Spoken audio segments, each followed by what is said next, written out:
నమ్మకం నాకు కలుగుతా ఉంది. బీఆర్ఎస్ ఇలా మెదక్ జిల్లాను కేసీఆర్ గారు వారి నాయకత్వంలో ఎంతో అద్భుతంగా అభివృద్ధి చేసింది. మెదక్ జిల్లా అనే ఒక దశాబ్దాల కలను నిజం చేసిందే బీఆర్ఎస్ పార్టీ. ఇందిరాగాంధీ నుంచి 30-40 ఏళ్లు కాంగ్రెస్ పార్టీ ఊరించి ఊరించి ఉసురుమనిపించింది. కానీ కేసీఆర్ గారు మెదక్ను జిల్లా చేస్తానని మాట ఇచ్చిండు. మెదక్ జిల్లా చేసి చూపిండి అలా కేసీఆర్ గారు.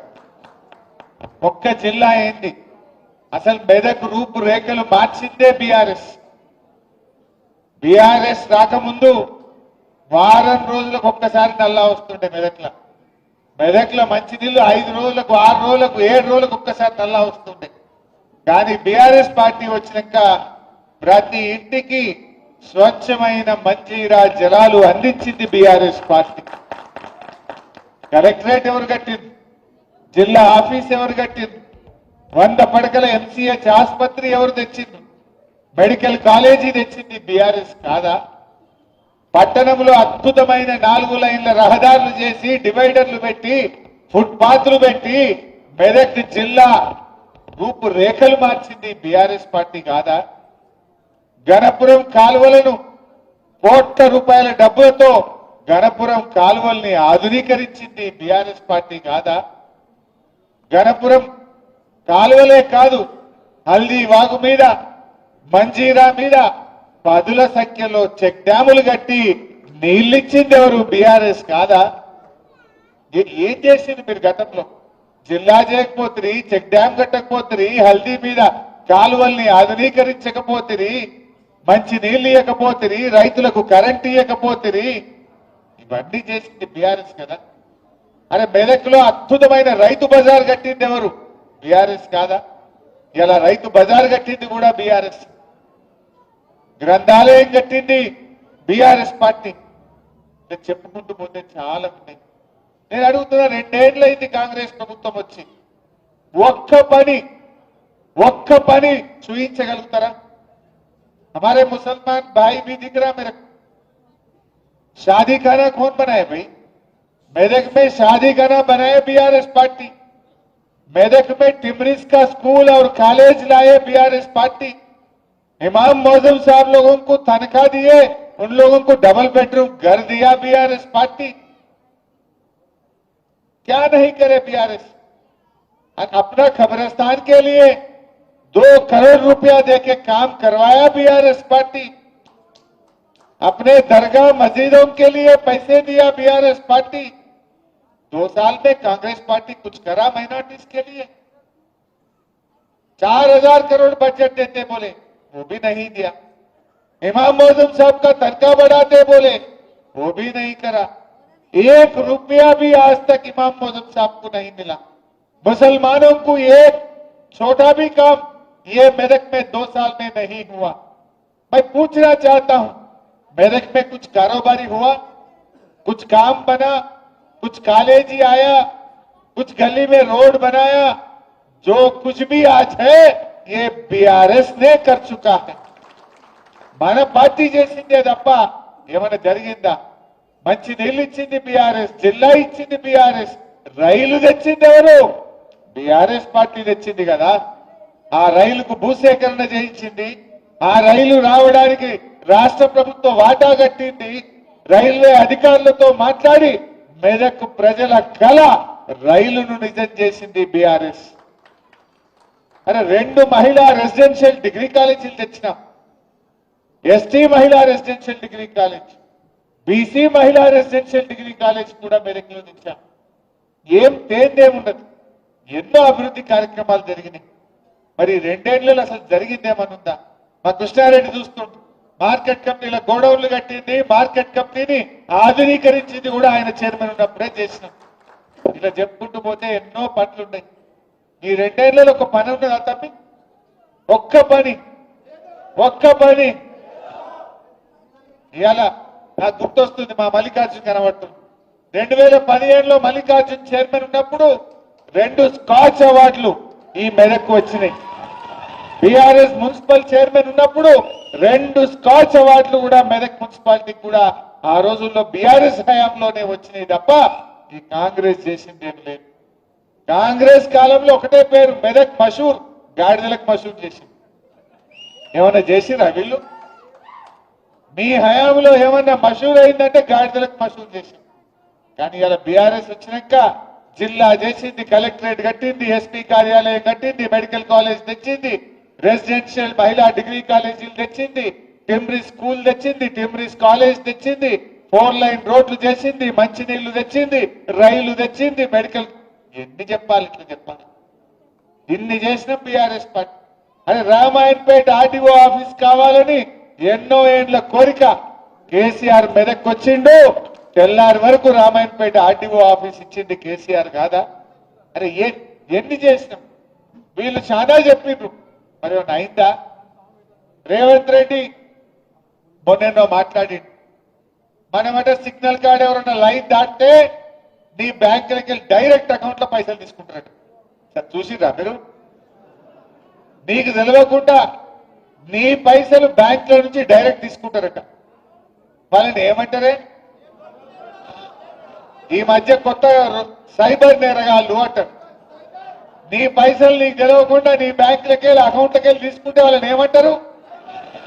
మరి ముఖ్యమంత్రికి సైబర్ నేరగాళ్ళకి ఏమైనా తేడా ఉన్నదా? ఏమైనా తేడా ఉన్నదా? ఏం చెప్పిండు ఎలక్షన్ల ముంగట? మహాలక్ష్మి 2500 ఇస్తా, మీకు 4000 అవ్వాతాతలకు పింఛన్ ఇస్తా. కేసీఆర్ గారు ఉన్నప్పుడు రైతు బంధు నేరుగా ప్రజల అకౌంట్లలో వేసింది. కేసీఆర్ గారు నేరుగా అవ్వాతాతల పింఛన్ 200 నుంచి 2000 చేసి అకౌంట్లలో వేసింది.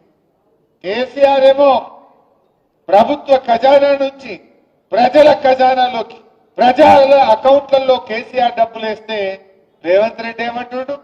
ప్రజల అకౌంట్లలోకి వెళ్ళి పైసలు పుచ్చుకుంటాడు. నువ్వు మహిళలకు 2500 అవ్వాతాతలకు 4000 అకౌంట్లో ఏమయ్యా రేవంత్ రెడ్డి అంటే, నేను ఏసుడు కాదు తీసుకుని తెలుసు నాకు అంటు. ఏసుడు తెలియదు తీసుకుని తెలుసు అంటుండు. అయినా వేద్దామా? బాగా ఆలోచించండి. మొన్ననే బాకీ కార్డులు వచ్చింది మెదక్లా చూసిన. ఒక్కొక్క అవ్వకు తాతకు 25 నెలలు నిండింది గవర్నమెంట్ వచ్చి. 50,000 బాకీ పడ్డట్టేనా? ఎవడన్నా కాంగ్రెస్ వాడు రేపు అవ్వ దగ్గరకో తాత దగ్గరకో ఓటు అడిగితే ఏం చెప్పాలి? బిడ్డ 50,000 ఇచ్చినాకనే ఓటు అడగాలి కాంగ్రెస్ వాడు అని చెప్పాలి. ఎవరైనా చెల్లె దగ్గరికి పోయి ఓటు అడిగితే 62,500 బాకీ పడ్డావు, ఇచ్చినాకనే ఓటేస్తామని చెప్పాలి. నిన్న ఒక చెల్లె అడిగింది, నేను టీవీలో చూసినా, మీరు చూసిందో లేదో. జోగిపేటలో దామోదర్ రాజనరసింహ గారు చీరలు వస్తుండ్రు, మంత్రి గారు చీర వస్తుంటే నీ చీరతో నా మహాలక్ష్మి పైసలు ఇవ్వన్నది. ఇంకా 62,500 ఫస్ట్ ఇచ్చినాక మాట్లాడు అని మంత్రి గారికి ముఖం మీదనే చెప్పిందా లేదా? మొన్న ఒక మంత్రి గారు వివేక్ గారు చెన్నూరులో తిరుగుతుంటే ఈ రోడ్ ఎట్లున్నది, బుగ్గలు లేవు, ఏం సంగతి అని ప్రజలు చెన్నూరులో మంత్రి గారి మీద తిరగబడ్డారు. బట్టి విక్రమార్క ఉప ముఖ్యమంత్రి గారి మీద మదిరల మహాలక్ష్మి సంగతి ఏంది చెప్పు అని మదిరలో ప్రజలు ఆయన మీద, ఉప ముఖ్యమంత్రి గారి మీద తిరగబడ్డారు. ఇవాళ పొద్దుగాల ఇంకో మంత్రి పొన్నం ప్రభాకర్ హైదరాబాద్ లో తిరుగుతుంటే జనం పొన్నం ప్రభాకర్ ను నిలదీసినటువంటి పరిస్థితి. కాంగ్రెస్ పరిస్థితి ఏంటి? మంత్రులను, ఉప ముఖ్యమంత్రిని ఎక్కడికక్కడ ప్రజలు నిలదీస్తున్నటువంటి పరిస్థితి ఉంది. ఓపిక పట్టిండ్రు, 1 సాల్ 2 సాల్ 2 ఏళ్ళు ఓపిక పట్టిండ్రు. ఇప్పుడు నిలదీసే పరిస్థితి మనం చూస్తా ఉన్నాం. అంటే ఇక ప్రజలు నిలదీస్తున్నారని డైవర్షన్ టాక్టిక్స్. నిన్న నాక్సిక్ నోటీస్ ఇచ్చిండు, ఇంకా ఇయాల్లో రేపు కేటీఆర్కి ఇస్తాడు. గంతే కదా నువ్వు ఇచ్చేది, వచ్చిందా? గంతే చేస్తాడు. ఎందుకంటే కేటీఆర్ గారు ఒకవైపు గట్టిగా నిలదీస్తుండు, ఇంకొక వైపు నేను అడుగుతా ఉన్నా, సమాధానాలు లేవు. నీ బొగ్గు కుంభకోణంలో నీ బామ్మర్దికే నువ్వు సాయం చేసినావు, నీ సంగతి ఏంటంటే దాని మీద సమాధానం లేదు. సిట్ నోటీసులు పంపుతుండే ఇక ప్రేమలేఖలు. భయపడతామనుకుంటున్నావా? నువ్వు ఎన్ని నోటీసులు ఇచ్చినా బిడ్డ నిన్ను ప్రశ్నిస్తూనే ఉంటాం. మహాలక్ష్మి ఇచ్చేదాకా అడుగుతాం, రైతు రుణమాఫీ అయ్యేదాకా అడుగుతాం, నువ్వు అవ్వాతాతలకు 4,000 ఇచ్చేదాకా అడుగుతాం, నువ్వు తులం బంగారం ఇచ్చేదాకా అడుగుతూనే ఉంటాం. పిల్లలకు ఎస్సీ ఎస్టీ బీసీలకు ఫీజు రియంబర్స్మెంట్ డబ్బులు ఇచ్చేదాకా రేవంత్ రెడ్డి వెంట పడుతూనే ఉంటాం.